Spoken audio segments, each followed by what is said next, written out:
During peak retail events, transaction velocity reaches levels that would break standard infrastructure. Platforms like Alibaba have documented spikes hitting 583,000 orders every single second.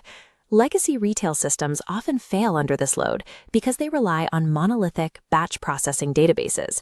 These systems are designed to handle data in large, periodic chunks rather than continuous streams. When these databases hit their limits, they create a lag in state synchronization. A customer might redeem points or earn a reward, but the profile updates hours or even days later, leading to a disconnected user experience. Effective omnichannel loyalty requires a different approach, an event-driven architecture that processes every interaction as it happens, ensuring real-time ingestion with zero downtime. At this scale, managing customer loyalty shifts from a marketing problem to a high-velocity data streaming and infrastructure challenge. The industry standard for these high-performance environments is MACH architecture, microservices-based, API-first, cloud-native, and headless. By decoupling a monolith into independent microservices, we prevent localized failures from bringing down the entire system. If the promotion engine is under heavy load, the core points ledger remains unaffected. Building this system requires three specific technical components: GS1 standards at the edge, Apache Kafka for event logging, and Apache Flink for stream processing. The architecture begins at the physical edge of the store, the point-of-sale scanner where the customer first interacts with the program. Connecting this hardware edge to a cloud-based ledger ensures that every point earned is financially accurate and visible across the entire network instantly. Older retail systems used the UPC prefix 5 format for coupons. These were limited to 12 digits, which left no room for complex logic or expiration dates, often requiring the POS to call a central database to verify if a promotion was still valid. Modern enterprise retail has transitioned to the GS1 DataBar expanded stacked format to overcome these data density limits. The DataBar payload begins with application identifier 8110. This specific prefix tells the POS software to stop treating the scan as a product and start a specialized coupon parsing routine. Because this format supports up to 70 digits, complex validation rules like family codes and expiration dates are nested directly within the barcode. This allows the register to verify the offer without needing an external network connection. The format also includes a unique serial number. When this is scanned, the local system records it to prevent the same physical coupon from being used multiple times in a single session. To handle this data across different types of registers, developers use the Unified POS abstraction layer. This allows the same parsing logic to run on any scanner, regardless of the hardware manufacturer. Moving the validation logic into the barcode itself eliminates the round-trip network call to a central server, enabling sub-second response times at the register lane. Once the transaction is validated at the edge, the data moves to the central ledger that manages the customer's points. In a traditional relational database, the system must lock a customer's row every time a point balance is updated. During a flash sale, thousands of simultaneous attempts to update these rows create massive bottlenecks and transaction failures. To solve these write bottlenecks, architects use event sourcing.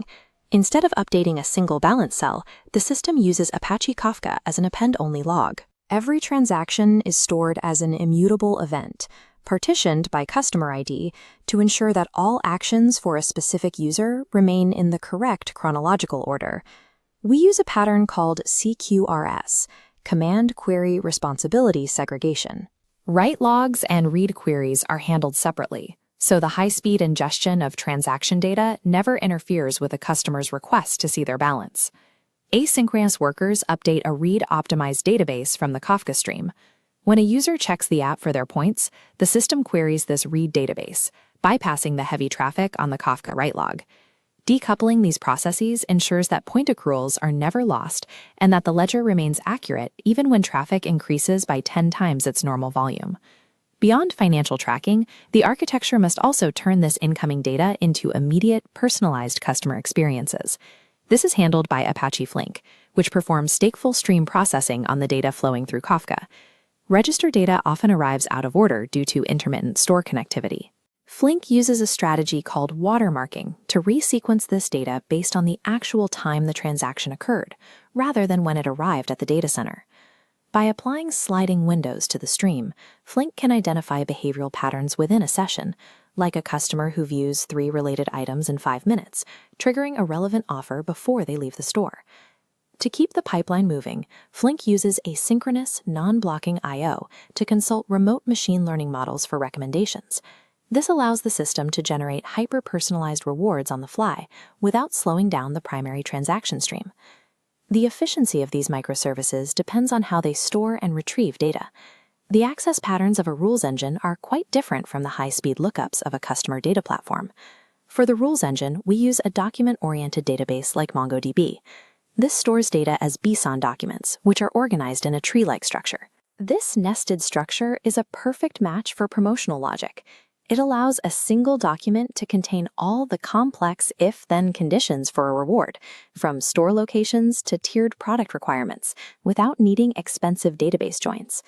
In contrast, the customer data platform requires maximum retrieval speed for user profiles. For this, we look to a key value store like Amazon DynamoDB. DynamoDB uses a flat storage model that provides single-digit millisecond latency. When a customer scans their app, the system performs a simple lookup to retrieve their profile and active challenges instantly. Using a multi-database strategy allows each part of the loyalty ecosystem to scale according to its specific technical needs. We can now take a step back and see exactly how a single customer event would traverse this entire architecture from start to finish. A coupon scan is parsed locally at the POS using GS1 standards, then sent as an event into a Kafka partition. The Flink engine picks up that event stream, reorders it using watermarks, and runs a quick machine learning check. The rules engine pulls the relevant document from MongoDB to confirm the promotion's requirements are met. Finally, the fulfillment service pushes a notification to the customer's phone confirming their points and a new personalized offer. Because each service is specialized and decoupled, this entire journey happens in less than 300 milliseconds. The result of this design is a system that scales elastically. During a traffic spike, additional Kafka partitions and Flink nodes can be spun up without disrupting the customer experience. It also provides a high level of financial security, combining local GS1 validation at the edge with the tamper-proof nature of immutable Kafka logs. Eliminating the delays inherent in batch processing allows the system to react to customer behavior as it happens. In the modern enterprise landscape, a successful loyalty platform operates as a specialized, distributed event processing system.